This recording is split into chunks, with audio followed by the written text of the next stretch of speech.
സമയം വളരെ വൈകിപ്പോയി. പ്രസംഗമൊക്കെ ആവശ്യത്തിനുണ്ടായിട്ടുണ്ട്. ഇനി എൻ്റെ പ്രസംഗം ഞാൻ അടുത്ത ദിവസങ്ങളിലൊക്കെ ഇങ്ങനെ കേൾക്കാൻ പോവുകയാണ്. അപ്പോൾ അതുകൊണ്ട് ഞാൻ ഈ സമയത്ത് പ്രസംഗിക്കണില്ല. ഞാൻ ചെറിയൊരു ദുആ വരുന്ന അവസാനിപ്പിക്കും.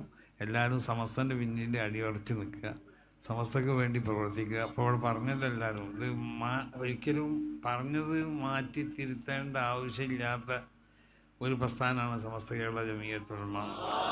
അപ്പോൾ ജീവിതത്തിൽ ഇതുവരെ പറഞ്ഞതൊന്നും നമ്മൾ മാറ്റിയില്ല. നമ്മളെ ഫത്വകൾ മാറ്റി കൊടുക്കേണ്ട ആവശ്യം വന്നിട്ടില്ല. നമ്മളെ തീരുമാനങ്ങൾ, അതുപോലെ തന്നെ നമ്മളെ അഖീദകൾ നമ്മൾക്ക് മാറ്റി പറയേണ്ട ഒരാവശ്യം വന്നിട്ടില്ല. ഇപ്പോൾ തറാവീഹ്, അതുപോലെ നമ്മളെ വിശ്വാസങ്ങൾ ആണെങ്കിലും നമ്മളെ മറ്റുള്ള കർമ്മങ്ങളാണെങ്കിൽ തറാവീഹ് 20 നമ്മൾ അന്നൊന്നും പറഞ്ഞുകൊണ്ടിരിക്കുകയാണ്. കുത്തുബ ഭാഷ ചെയ്യാൻ പറ്റൂല, അത് അറബി തന്നെ ആവണമെന്ന് നമ്മൾ അന്നൊന്നും പറഞ്ഞുകൊണ്ടിരിക്കുകയാണ്. ഇതിനൊന്നും ഒരു മാറ്റമില്ല. അള്ളാഹുവിൻ്റെ അമ്പിയാക്കന്മാരോട്, അള്ളാഹുവിൻ്റെ ഔലിയാവിനോടൊക്കെ ഇസ്തിഗാസ ചെയ്യുക എന്നുള്ളത് നമ്മൾ യാതൊരു മാറ്റം വരുത്തിയിട്ടില്ല. അവരെ തപസ്സുൽ ചെയ്തുകൊണ്ട് എന്നാലും ഞാൻ അത്ഭുതപ്പെട്ടു പോയി. ഞാൻ ഇന്നലെ ഒരു പരിപാടിക്ക് പോയപ്പോൾ അവിടെ ഒരു അറബ് രാജ്യത്തു നിന്നുള്ള ഒരുപാട് പ്രതിനിധികളുണ്ടായിരുന്നു. അപ്പോൾ അവർ പിന്നെ ഞാൻ എന്നോട് ദുആ ചെയ്യാൻ പറഞ്ഞപ്പോൾ ഞാൻ അപ്പോഴുള്ളൊരു മിസ്റിലുള്ളൊരു ഷേഖ് ഉണ്ട്, അയാളോട് നിങ്ങൾ ദ്വാരക്കുന്നു. അപ്പോൾ അയാൾ കൂട്ടാക്കിയില്ല. അപ്പോൾ അവർ പറഞ്ഞു പിന്നെ സയ്യിദുൽ ഉലമ അവിടുന്ന് ദ്വാരുന്നോളും. അങ്ങനെ അയാളാണ് ദുആ തുടങ്ങിയപ്പോൾ ഞാൻ തന്നെ അത്ഭുതപ്പെട്ടു പോയി.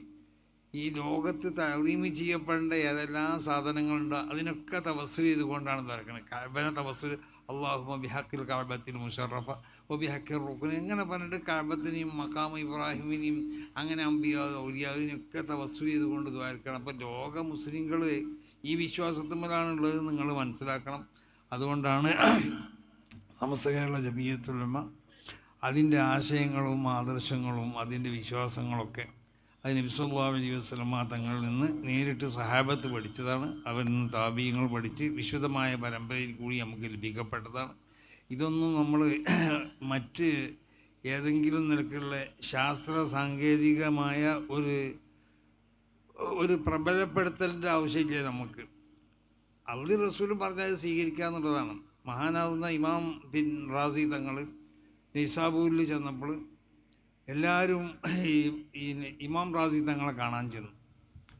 അപ്പോൾ ഇമാം റാസി തങ്ങൾ ആരാന്നുള്ളത് അവിടെ പരിചയപ്പെടുത്തി. എല്ലാ ഇൽമിൻ്റെ എല്ലാ കലയിലും വലിയ പണ്ഡിതനാണ്, ധാരാളം ഗ്രന്ഥങ്ങൾ എഴുതിയ ആളാണ്, ഓരോ വിഷയത്തിലും ധാരാളം ഗ്രന്ഥങ്ങൾ എഴുതിയ ആളാണ്, വലിയ തഫ്സീർ എഴുതിയ ആളാണെന്നൊക്കെ പറഞ്ഞു. അത് അപ്പോൾ അവിടെ ഒരു സ്ത്രീ മാത്രം ഇമാം റാസി തങ്ങളെ കാണാൻ പോയില്ല എന്ന് പറഞ്ഞു. അപ്പോൾ ആ സ്ത്രീനോട് ജനങ്ങൾ പോയി പറഞ്ഞു, എന്തടി ഇത്ര വലിയ മഹാൻ വന്നിട്ട് നീ കാണാൻ പോകാഞ്ഞെന്ന് ചോദിച്ചു. എന്നിട്ട് പറഞ്ഞു, ഇമാം റാസി ആരാന്ന് എനിക്കറിയോ? 1000 ലക്ഷ്യങ്ങളെ കൊണ്ട് അള്ളാഹു സുബ്ഹാനഹു വ തആല ഉണ്ട് എന്ന് സ്ഥിരപ്പെടുത്തിയ മഹാനാണ് മൂപ്പര് എന്ന്. അപ്പം ഈ സ്ത്രീ പറഞ്ഞ മറുപടി ഉണ്ട്. എന്താണെന്ന് ചോദിച്ചാൽ, എനിക്ക് അയാളെ 1000 ലക്ഷത്തിലേക്കൊന്നും ആവശ്യമില്ല, അള്ളാഹ് ഉണ്ട് എന്നുള്ളത് വിശ്വസിക്കാൻ. അള്ളാഹു സുബ്ഹാനഹു വ തആല ഉണ്ട് എന്നുള്ളത് അള്ളാഹുവും റസൂലും പറഞ്ഞു, ഞാനത് വിശ്വസിച്ചു. ഇത് ഇമാം റാസി തങ്ങളോട് ജനങ്ങൾ ചെന്ന് പറഞ്ഞു, ഇവിടെ ഒരു പെണ്ണുണ്ട്, ആ പെണ്ണിനോട് നിങ്ങളെ വന്ന് കാണാൻ പറഞ്ഞു, നിങ്ങളെ കൊണ്ട് ദുആ ചെയ്യിപ്പിക്കാൻ പറഞ്ഞു, നിങ്ങൾ 1000 ലക്ഷ്യങ്ങളെ കൊണ്ട് അല്ലാഹു സുബ്ഹാനഹു വ തആല ഉണ്ട് എന്ന് ഇത്ബാത്ത് ചെയ്ത സ്ഥിരപ്പെടുത്തിയ മഹാനാണെന്നൊക്കെ പറഞ്ഞു എന്ന് പറഞ്ഞു. അപ്പോൾ അവൾ പറഞ്ഞ ഇതാണ്, എനിക്ക് നിങ്ങളെ 1000 ലക്ഷത്തിലേക്കൊന്നും ആവശ്യമില്ല, അള്ളാഹ് ഉണ്ട് എന്നുള്ളത് അള്ളാഹ് പറഞ്ഞല്ലോ, അള്ളാഹ് റസൂലും പറഞ്ഞു, ഞാൻ അള്ളാഹ് ഉണ്ട് എന്ന് വിശ്വസിക്കണം, അള്ളാഹിൻ്റെ സിഫാത്തുകളെ കൊണ്ട് വിശ്വസിക്കണം, അള്ളാഹുവിൻ്റെ റസൂലിനെ കൊണ്ട് വിശ്വസിക്കണമെന്ന്. അപ്പോൾ ഇമാം റാസി തങ്ങൾ പറഞ്ഞൊരു വാക്കുണ്ട്, അല്ലാഹുമ്മ ഈമാനൻക ഈമാനിൽ അജൂസ്, ഈ വൃദ്ധസ്ത്രീൻ്റെ ഈമാൻ പോലാത്തൊരു ഈമാൻ കൊണ്ടാണ്. അപ്പം നമ്മളിതിൻ്റെ ഒന്നും വയ്യാതെ പോകേണ്ട ആവശ്യമില്ല. അള്ളാഹും റസൂലും പറഞ്ഞത് അത് വിശ്വസിക്കുക, അത് വിശ്വസിച്ച് പോന്നാൽ യാതൊരു കുഴപ്പമില്ല. പിന്നെ അതിന് അതിൻ്റെ പിന്നിൽ ശാസ്ത്രമുണ്ടോ മറ്റോ ഉണ്ടോ ഒന്നും നോക്കേണ്ട ആവശ്യമില്ല. നമ്മൾ മുഅ്മിനീങ്ങളല്ലേ, അള്ളാഹും റസൂലും പറഞ്ഞ് വിശ്വസിക്കുക, ആ നിലക്ക് നമ്മൾ മുന്നോട്ട് പോവുക. അതൊക്കെ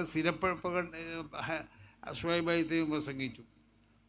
മഹാന്മാരാവുന്ന പല അയിമ്മത്തും പറഞ്ഞതുപോലെ പിന്നീട് ശാസ്ത്രം അതിനെ തെളിയിക്കുകയാണ് ചെയ്യുന്നത്. അപ്പോൾ നമ്മൾ ആകാശത്ത് കൂടി പറഞ്ഞു നമുക്കത് അത്ഭുതം ചെയ്തു. മുമ്പ് റസൂലുള്ളാഹി ബഹിരാകാശ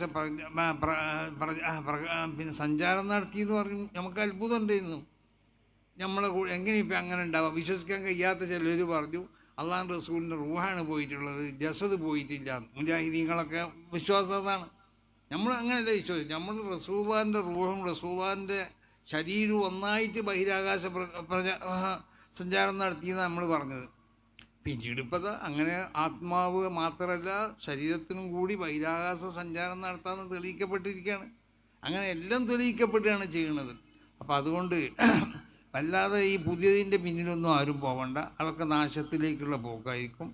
അള്ളാഹു സുബ്ഹാനഹു വ തആലാൻ്റെ വിശുദ്ധമായ ദീന് അത് മനസ്സിലാക്കേണ്ട രൂപത്തിൽ എങ്ങനെയാണ് മനസ്സിലാക്കേണ്ടത് എന്നുള്ളത് മഹാന്മാരാകുന്ന അയിമ്മത്ത് നമ്മളെ പഠിപ്പിച്ചിട്ടുണ്ട്. അതാണ് അല്ലാഹുമ്മ ഈമാനൻക ഈമാനിൽ അജൂസ്, ഈ വൃദ്ധസ്ത്രീൻ്റെ ഈമാൻ പോലത്തെ ഒരു ഈമാൻ ഉണ്ടായാൽ മതി എന്ന് പറയാൻ കാരണം. അപ്പോൾ ഏതായാലും ആ നിലക്ക് കുറച്ച് സമസ്തൻ്റെ പിന്നിൽ നിൽക്കുക. അത് നമ്മളെ ആഖിറത്തിലേക്ക് ഉള്ള ഒരു പാലാണ്, അത് സ്വർഗത്തിലേക്കുള്ളൊരു പാലാണ്. ആ നിലക്ക് അതിന് പിന്നിൽ ഉറച്ചു നിന്നുകൊണ്ട് നമ്മൾ ഈമാൻ സലാമത്തിലാവണം. മരിക്കുമ്പോൾ ഈമാനോടുകൂടെ മരിക്കണം, മഹാന്മാരോടുകൂടെ സ്വർഗത്തിൽ പോകണം.